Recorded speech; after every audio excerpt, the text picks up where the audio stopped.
تو عقیدہ تو بنیاد ہے بھائی، اور پھر ہمارے اکابر علماء دیوبند جن کا ہم نام لیتے ہیں ان کا صحیح عقیدہ پتہ ہوگا تو ہم آگے چلیں گے۔ لوگ اس کے اندر اپنی طرف سے باتیں داخل کر دیتے ہیں اور پھر ساری امت کو پریشان کرتے ہیں۔ علامہ علی شیر حیدری رحمۃ اللہ علیہ نے فرمایا تھا کہ یہ جو حیات ممات کا مسئلہ ان لوگوں نے شروع کیا ہوا ہے، یہ علماء دیوبند میں اختلاف نہیں، علماء دیوبند سے اختلاف ہے۔ یہ یاد رکھو، ان کی تقریر موجود ہے سیالکوٹ میں، فرمائی کہ یہ علماء دیوبند میں اختلاف نہیں، جیسے کہتے ہیں نا جی ادھر بھی دیوبندی ادھر بھی دیوبندی ادھر، نہیں، یہ علامہ علی شیر حیدری کی بات رد کرتا ہوں۔ انہوں نے فرمایا علماء دیوبند میں اختلاف نہیں، یہ علماء دیوبند سے اختلاف کر رہے ہیں۔ آج کل جو باتیں چل رہی ہیں نا جی، دو باتیں ہیں، وہ میں ذرا آپ کے سامنے مختصراً عرض کرتا ہوں۔ ایک تو حضرت مولانا مفتی تقی عثمانی صاحب دامت برکاتہم العالیہ نے ایک واقعہ بیان فرمایا حضرت شیخ احمد رفاعی کبیر رحمہ اللہ کا، اور اس پر جو ان کی عادت ہے اپنی، وہ کہتے ہیں الاناء یترشح بما فیہ، برتن بچ دودھ ہوئے تو دودھ نکل دے نا جی، تو موتر ہوئے تو کہ نکل سی، بولو نہ کسی دے برتن بچ او اس طرح چھڑکاؤ، اس پہ دودھ ہویا تو کہ نکل سی، سارے بولو دودھ، تو اس پہ اگر پیشاب ہویا تو کہ نکل سی، تو ان ادموں میں پھر وہی گلا نکل دیا نا، وہ کالا کاں، اس نے جو باتیں کی اور جو پھر میڈیا پر اور سوشل میڈیا پر آیا۔ صرف ایک بات میں عرض کرتا ہوں، حضرت حافظ صاحب نے وہ واقعہ بیان کیا ہے، میں ذرا اپنے انداز میں آپ کو تاکہ پاس ساتھی پرانے آئے ہیں نا وہ بھی ذرا سمجھ لیں جی۔ یہ کتاب ہے بھائی تذکرۃ البخاری، یہ دیکھ لو اچھی طرح سے، یہ وہاں سے چھپی ہے شاہ فیصل گیٹ سے، اور اس کو شائع کرنے والے ہیں خادم اشاعت التوحید والسنہ المیرانی، نزیل شاہ فیصل گیٹ گجرات۔ اور یہ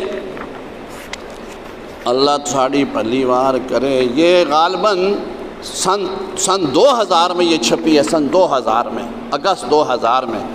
اس میں ایک واقعہ لکھا ہے انہوں نے، وہ ذرا آپ غور سے سنیں، یعنی سرکار دو عالم صلی اللہ علیہ وسلم کا ہاتھ مبارک باہر ہو، اور اگر اس کو کوئی دیکھ لے اور یہ ایک بطور کرامت کی چیز ظاہر ہو جائے، اس پر تو کتنا حاشیہ ہے۔ اور یہاں دیکھو کہ یہاں خالی ہاتھ نہیں، شاہ صاحب کے والد صاحب پورے کے پورے قبر سے نکل کے باہر آ گئے تھے۔ عنایت اللہ شاہ صاحب جو ہے نا، ان کے والد صاحب وہ سارے کے سارے قبر سے نکل کے آ گئے، اور تھوڑی دیر کے لیے نہیں، 2 سال کے لیے، 2 سال کے لیے۔ میں نہیں کہتا، ہم نہیں کہتے، یہ دیکھ لو واقعہ، میں آپ کو واقعہ سنا لوں، اور تذکرۃ البخاری کا حوالہ میں نے دیا۔ یہ عنایت اللہ شاہ صاحب کا واقعہ ہے۔ وہ فرماتے ہیں میری والدہ صاحبہ کا اصرار تھا کہ میں دیوبند جاؤں اور مولانا انور شاہ کاشمیری کی خدمت میں حاضر ہو کے تعلیم حاصل کروں۔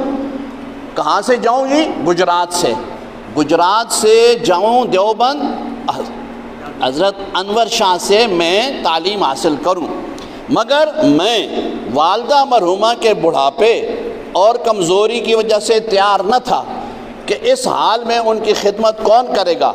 والد صاحب تو تب ہی فوت ہو گئے تھے جب میری عمر 6 سال تھی، میرے علاوہ کوئی اور بھائی بھی نہ تھا، صرف ایک ہمشیرہ تھی اور وہ بھی اپنے گھر میں رہتی تھی۔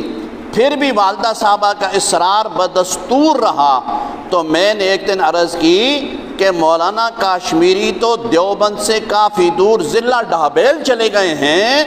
تو کہنے لگی پھر کیا ہوا؟ اگر وہ ڈھابیل چلے گئے تو آپ بھی ڈھابیل چلے جاؤ۔ ان حالات میں میں حیران تھا کہ کیا ہوگا۔ والدہ صاحبہ کے بار بار ڈھابیل جانے پر اصرار بھی کر رہی ہیں اور مجھے ان کے بڑھاپے کا خیال بھی تھا۔ پس اسی دوران اللہ تعالیٰ نے لطائف غیبیہ سے میری مدد یوں فرمائی کہ میں نے رات کو خواب دیکھا کہ میں سکول سے گھر آیا. یہ کون کہہ رہا ہے بھائی؟ سارے بولو. عنایت اللہ شاہ بخاری صاحب فرما رہے ہیں میں سکول سے گھر آیا اور گھر سے گاؤں کی مسجد میں نماز کے لیے گیا.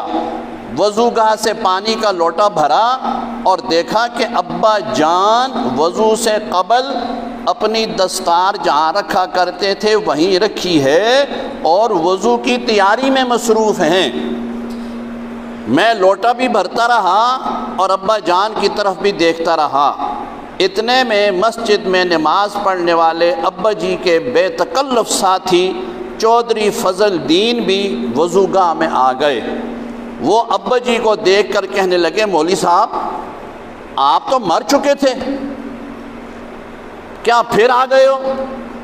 ابا جی نے جواباً کہا ہاں میں پھر آ گیا ہوں، کیونکہ چھوٹے نے سے مراد کون ہے؟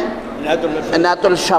چھوٹے نے 2 سال کے لیے پڑھنے جانا ہے.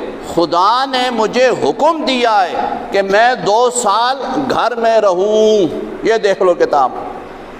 تو خدا نے حکم دیا ہے. شاہ صاحب نے پھر ان کے والد صاحب نے اللہ کا حکم مانا کہ نہیں مانا بھائی؟ وہ بولو. پھر وہ 2 سال گھر آ کے رہے نا. چلے گئے. ہاں کیونکہ وہ ان کو یقین تھا کہ والد صاحب گھر میں ہوں گے، اس لیے بوڑھی والدہ کو چھوڑ کر کے پھر یہ 2 سال کے لیے پڑھنے کے لیے چلے گئے تھے. بھائی دیکھو نا خواب میں نہیں گئے تھے پڑھنے کے لیے. عنایت اللہ شاہ صاحب خواباں بچ گئے کہ سچی رہ گئے بھائی؟ ہاں او بولو نا. خواباں بچ گئے. یاد ہوئے نا کہ میں خواباں چلا گیا، خوابج میں گیا، خوابج میں پڑھتا رہتے اور نہیں سچی دے گئے. انہیں یقین ہے کہ والد صاحب کار آ سن میری والدہ صاحبہ کوئی پریشان نہ ہو سن تے میں 2 سال بیغم ہو کر کے پڑھنے واسطے چلے گئے. اگر اے مننے تے آون نے جی اس چیز ابھی من گن دن تے انکار کروں تے آپ صلی اللہ علیہ وسلم دے اس گل دے بھی انکار کر دیں. اے اندازہ لا کر تسی نہ دا ایک گل تے اے. دوسری بات یہ ہے بھائی آج کل یہ جو وحدت المدارس کا مسئلہ ہوا ہے نا، اب کوئی کیا کہتا ہے کوئی کیا کہتا ہے. بھائی سب سے بہترین چیز وہی ہوتی ہے نا جو اپنے گھر کے لوگ کہیں اور پھر بڑے جو فرمائیں بڑے، وہ بات یقینی ہوتی ہے اور اس پر یقین رکھنا چاہیے. یہ کتاب ہے جی خس کم جہاں پاک. کیا نام ہے؟ خس کم جہاں پاک. اس کا مطلب میں سارا نہیں عرض کر سکتا کہ اس کے اندر بڑی زبردست باتیں. احمد سعید خان جو کڑے ہے نا جماعت چوں او لکھے دے، یعنی احمد سعید خان جس دے پتر ہون 2، ایک کلیم اللہ تے دوسرا عصمت اللہ، او وحدت المدارس بے حضرت امیر محترم دے کچھاں وچ بیٹھے تے ہوندے نے. اے انہاں دے پیو کڈنے واسطے انہاں اشاعت التوحید علیہ پوری کتاب لکھی ہے. اچھا اے یاد رکھ کے نیو. اے ہے مرکز اشاعت التوحید و سنہ لالا موسیٰ پاکستان. اے اتو چھپی نے اور 12 ستمبر 1998 بچ چھپی. سارا کچھ لکھے دے. اس بچ کار لکھے ہاں جی اس نے عنایت اللہ شاہ صاحب کی تصدیق بھی موجود ہے. جی ہاں.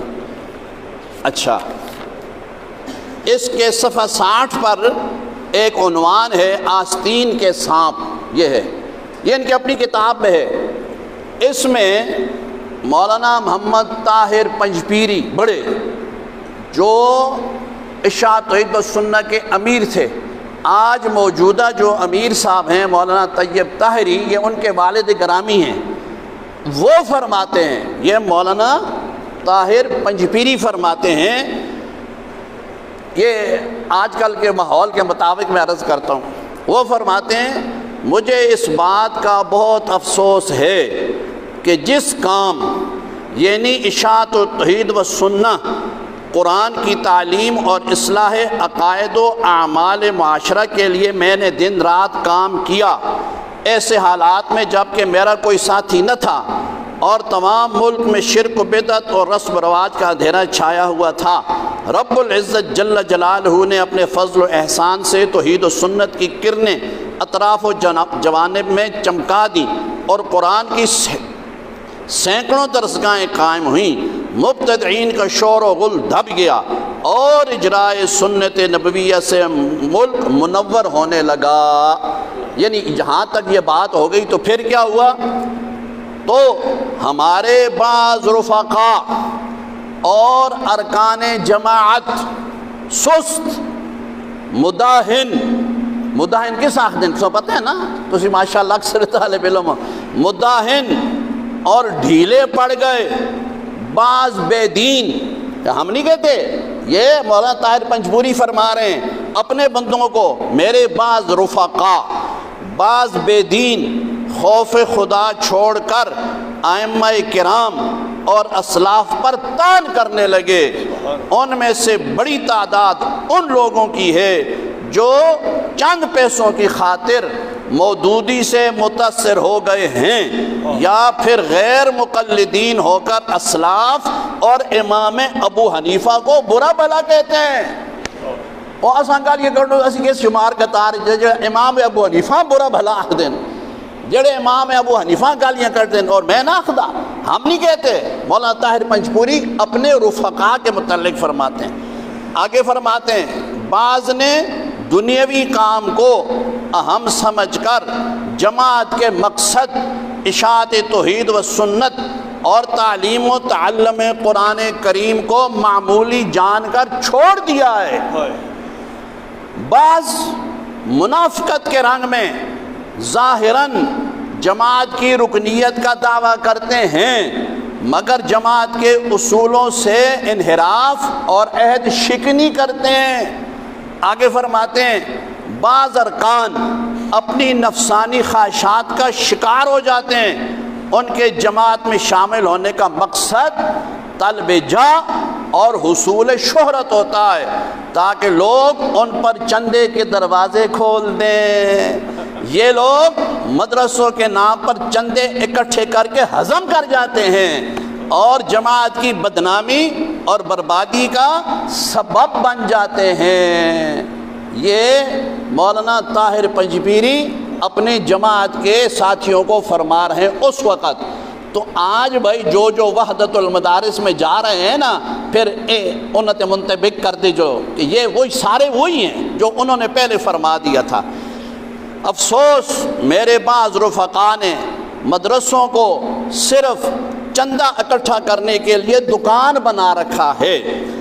بعض جگہوں پر ہمارے قرآن کریم کی درسگاہیں تھیں جن سے زیادہ تر عوام مستفید ہوتے تھے، انہوں نے وہاں جا کر مدرسے قائم کیے اور قرآن کریم کی تدریس کو معطل کیا اور صرف حصول چندے کے لیے فنون کی کتابیں پڑھانے لگے اور مدرسے کو حصول رقم کے لیے رجسٹر کر کے دارالعلوم کے بورڈ لگا دیے۔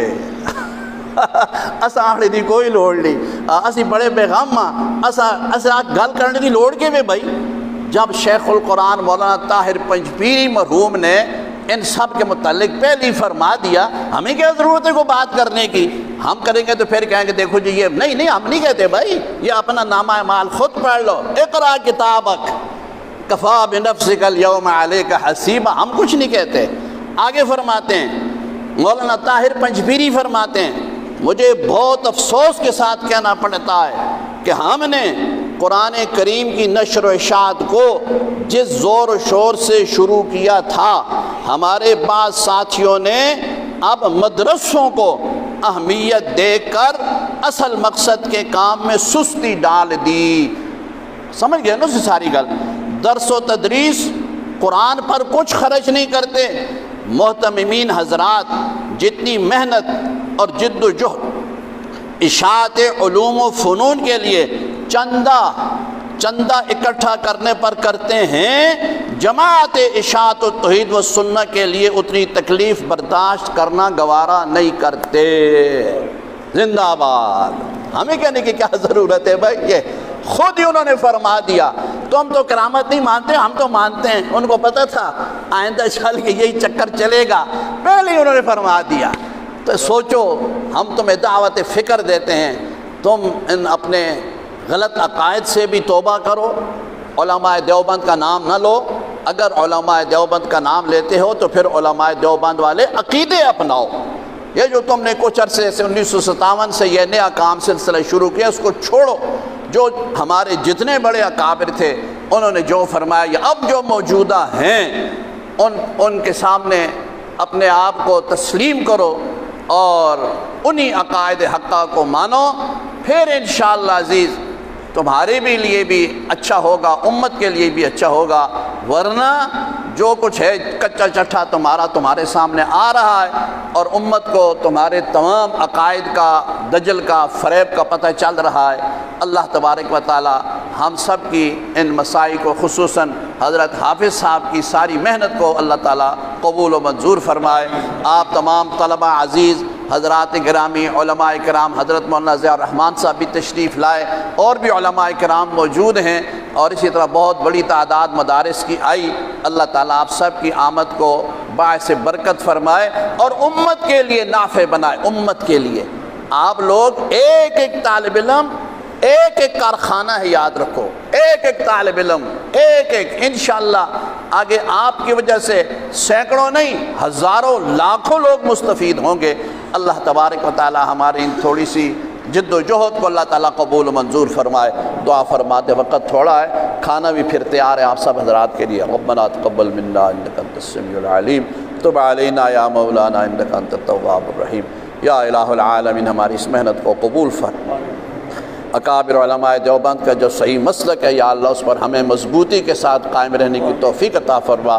یا اللہ ہمیں اپنی نمازوں کو صحیح اہل سنت والجماعت علماء دیوبند کے پیچھے پڑھنے کی سعادت نصیب فرما، اور جو اس قسم کے لوگ ہیں جن کا ابھی حافظ صاحب نے تذکرہ کیا اور ہمارے علماء نے فرمایا کہ ان کے پیچھے نمازیں نہیں ہوتی، یا اللہ ہمیں اپنی نمازوں کو محفوظ کرنے کی توفیق عطا فرما۔ یا رب العالمین ہماری ٹوٹی پھوٹی اس محنت کو قبول فرما۔ جہاں جہاں ہمارے مدارس کے اندر دین کا کام ہو رہا ہے یا اللہ اس کو قبول و منظور فرما۔ جو حضرات علماء کرام تشریف لائے اور جتنی بڑی تعداد میں ہمارے طلبہ عزیز آئے، یا اللہ ان کی آمد کو ہم سب کے لیے باعث برکت، باعث رحمت فرما، اور یا رب العالمین صحیح عقائد جو ہیں وہ ہمیں نصیب فرما، ان پر عمل کی توفیق عطا فرما، ان کی نشر و اشاعت کی توفیق عطا فرما، اور امت کے لیے یا اللہ ایک بہترین لاہ عمل ہمیں عطا کرنے کی توفیق عطا فرما۔ سبحان ربک رب العزت عما یصفون وسلام علی المرسلین والحمد للہ رب العالمین برحمتک یا ارحم الراحمین۔